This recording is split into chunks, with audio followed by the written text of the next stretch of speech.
नमस्कार, रेशूज किचनमध्ये आपल्या सर्वांचे खूप खूप मनापासून स्वागत। आज आपण मटार म्हणजेच हिरवे वाटाणे कढईमध्ये भाजून 8 ते 15 दिवस टिकणारी खमंग व तोंडाची चव वाढवणारी रेसिपी बनवणार आहोत, जी तुम्हा सर्वांना नक्कीच आवडेल। तर व्हिडिओ अगदी शेवटपर्यंत पहा। चला तर मग व्हिडिओला सुरुवात करूया। तर त्यासाठी मी इथे 1 वाटी मटार म्हणजेच हिरवे वाटाणे घेतलेले आहेत।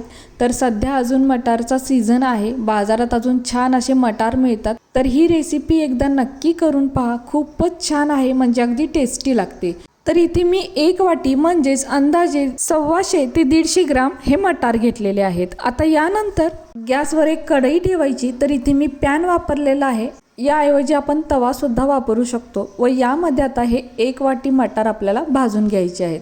तर गॅसची फ्लेम आपल्याला इथे मीडियम ठेवायची आहे, एकदम लो किंवा हाय ठेवायची नाही।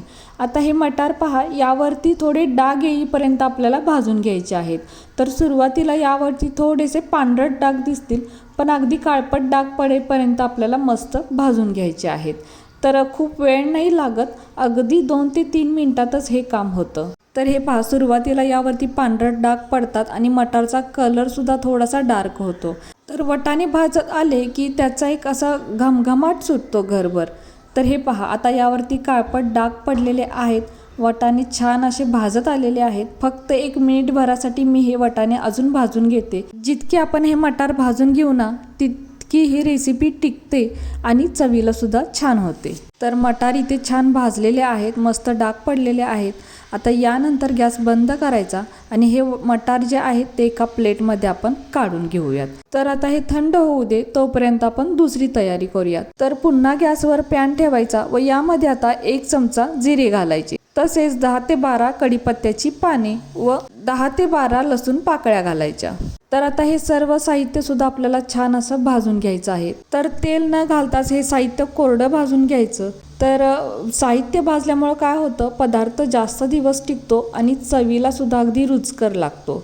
तर जिरे अगदी फुलले पाहिजेत, कढीपत्ता थोडासा कुरकुरीत झाला पाहिजे आणि लसणावरती थोडेसे डाग सुद्धा पडले पाहिजेत।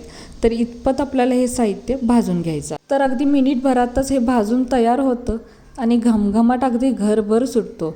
तर आता यानंतर हे सुद्धा आपण साहित्य एका प्लेटमध्ये काढून घेऊया। यानंतर आता इथे हिरव्या मिरच्या घ्यायच्या। तर मी इथे 5 ते 6 मिरच्या घेतलेल्या आहेत। आता या मिरच्या आपल्याला कट करून घ्यायच्या आहेत। तर हे पहा, एक एक कट करत न बसता सर्व मिरच्या एकसारख्या जुळवायच्या आणि सुरीने अशा पटापट कापून घ्यायच्या, अगदी पटकन हे काम होतं। तर इथे मी मिरच्या थोड्याशा मोठ्या कापलेल्या आहेत, आपल्याला जमेल तितक्या मिरच्या बारीक कापून घ्यायच्या। आता यानंतर पुन्हा गॅसवरती पॅन ठेवायचा व यामध्ये आपल्याला या मिरच्या भाजून घ्यायच्या आहेत। तर मिरच्यांवरती चांगले डाग पडेपर्यंत मिरच्या भाजून घ्यायच्या। तर आता सुद्धा मी तेलाचा वापर केलेला नाहीये। तसेच या हिरव्या मिरच्या आहेत म्हणून मी कमी वापरलेल्या आहेत, कारण हिरव्या मिरच्या खूप तिखट असतात। याऐवजी आपण पोपटी मिरच्या सुद्धा वापरू शकतो। तर आपल्या तिखटाच्या अंदाजाप्रमाणे या मिरच्यांचं प्रमाण आपण कमी जास्त करू शकतो। जितकी आपल्याला ही रेसिपी झणझणीत हवी आहे त्या प्रमाणात या मिरच्या वापरायच्या। जर मुलं खाणार असतील तर मिरच्या कमी वापरून पहा, मुलांना सुद्धा ही रेसिपी खूप आवडेल, इतकी ही छान आणि टेस्टी रेसिपी होते। तर आता बघू शकता मिरच्यांवरती डाग पडलेले आहेत। आता यामध्ये आपण बारीक कट करून घेतलेली कोथिंबीर सुद्धा भाजून घेऊयात। तर कोथिंबीर भाजायला जास्त वेळ लागत नाही, म्हणून मिरच्या चांगल्या भाजल्यानंतरच यामध्ये कोथिंबीर भाजून घ्यायची। तर हे पहा, कोथिंबीर भाजल्यानंतर कोथिंबीर कमी होते, म्हणजे ओळखायचं की कोथिंबीर आता चांगली भाजलेली आहे। तर आता इथे सर्व साहित्य आपण चिरूनच घेतलेलं आहे, याचं कारण आपल्याला नंतर कळेलच।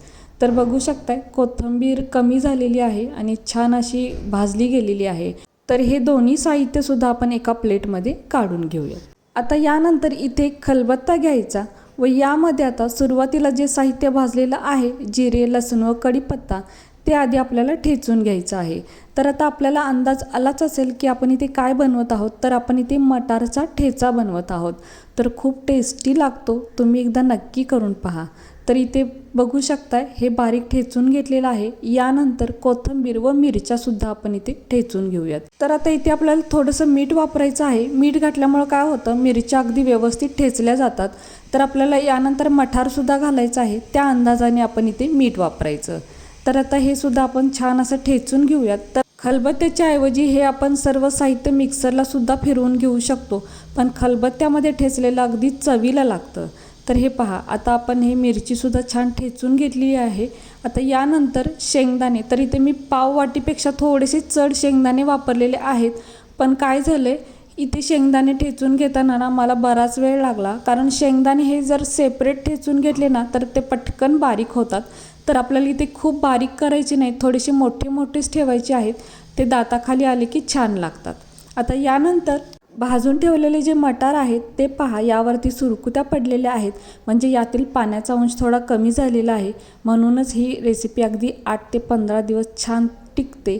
आता हे सर्व मटार आपल्याला खलबत्त्यामध्ये ठेचून घ्यायचे आहेत, पण मटार आपल्याला खूप बारीक नाहीत करायचे, थोडेसे ओबडधोबडच आपल्याला असे ठेचून घ्यायचे आहेत. जर आपल्याकडे तितका वेळ नसेल तर हे आपण मिक्सरला सुद्धा चालू बंद करून फिरवून घेऊ शकतो. तर इथे बघू शकताय मटार सुद्धा अगदी ओबडधोबड असे ठेचून झालेले आहेत. शिवाय आपला मटारचा ठेचा सुद्धा इथे मस्त तयार झालेला आहे. तुम्ही यापूर्वी कधी मटारचा ठेचा बनवलेला आहे का? नसेल तर एकदा नक्की करून पहा आणि मला आवर्जून कळवा. तर एका चमच्याने मी तुम्हाला हे दाखवते. तर हे पहा, वाव, मस्त, अगदी पाहूनच तोंडाला पाणी सुटतं आणि घमघमाटसुद्धा अगदी घरभर पसरतो. हे पहा, किती मस्त असा हा मटारचा ठेचा तयार झालेला आहे. आता आपण हा एका प्लेटमध्ये काढून घेऊयात. तर आता आपण हवं तर हे असंच खाऊ शकतो. असा सुद्धा तो खूप छान लागतो. अगदी वरण भात किंवा चपातीसोबत सुद्धा खूप छान लागतो. तर याची टेस्ट अजून वाढवण्यासाठी ना आपण यामध्ये अर्ध्या लिंबाचा रस घालायचा. तर आता इथे आपण अर्धा लिंबू पिळून घेऊयात व एका चमच्याने हे सर्व एकत्र चांगलं मिक्स करायचं. लिंबू घातल्यामुळे इतका टेस्टी होतं ना, अगदी खूपच छान लागतो. यामध्ये आपल्याला हवं तर पुदिन्याची पानेसुद्धा आपण वापरू शकतो. तर आता इतका टेस्टी हा ठेचा तयार होतो ना, पण याची टेस्ट अजून वाढवायची असेल तर पुन्हा गॅसवर एक पॅन ठेवायचा व यामध्ये आता एक पळी म्हणजेच एक मोठा चमचा तेल घालायचं. तर तेलाचा खूप वापर नाही करायचा, तर अगदी कमी तेलामध्येच आपण हा परतून घेणार आहोत. आता तेल थोडं गरम झाले की हा जो ठेचा आहे तो या तेलामध्ये ओतायचा आणि छान असा परतून घ्यायचा. तर खूप वेळ नाही, अगदी 1 ते 2 मिनटंच परतून घ्यायचा. एकतर याची टेस्टसुद्धा वाढते आणि अगदी टिकतोसुद्धा छान, म्हणून थोडासा परतून घ्यायचा. कारण साहित्य आपण ज्यावेळेला भाजलं होतं त्यावेळेला तेलाचा वापर अजिबात केला नव्हता. यामुळं काय होतं माहिती आहे का, सर्व साहित्य अगदी छान ठेचलं जातं आणि तेलाचा वापरसुद्धा कमी होतो. म्हणून सुरुवातीला तेलाचा वापर केला नाही. तर बिना तेलाचं सुद्धा आपल्याला खायचं असेल तर मगाशी जसं सांगितलं की असा सुद्धा आपण खाऊ शकतो, त्याप्रमाणे आपण तयार करू शकतो. तर आता इथे पहा, फक्त 1 मिनिटभर परतून घेतलेला आहे, गॅस बंद केलेला आहे आणि पुन्हा एका प्लेटमध्ये काढून घेतलेला आहे. तर हे पहा, असा हा ठेचा तयार होतो ना, तुम्ही एकदा कराल ना तर सीझन संपेपर्यंत तुम्ही करत राहाल. इतका मस्त आणि टेस्टी लागतो. अगदी मिरच्यांचं प्रमाण कमी वापरलं ना तर मुलंसुद्धा आवडीने खातात. इतका मस्त तयार होतो. हा आपण डब्याला सुद्धा नेऊ शकतो व प्रवासाला जाताना सुद्धा नेऊ शकतो. तर खूप मस्त असा हा ठेचा तयार होतो. वरण भातासोबत किंवा भाकरी चपातीसोबत अगदी मस्तच लागतो. जेवणाची मजा अगदी दुपटीने होती. इतका छान ठेचा तयार होतो आणि बनवायला जास्त वेळसुद्धा लागत नाही. कमी वेळेत होतो, कमी साहित्यात होतो, घरच्या साहित्यांमध्ये होतो आणि मस्त झणझणीत पौष्टिक असा हा मटारचा ठेचा तयार होतो. तर कशी वाटली तुम्हाला ही आजची रेसिपी जर तुम्हाला आवडली असेल तर आपल्या माणसांसोबत नक्कीच शेअर करा.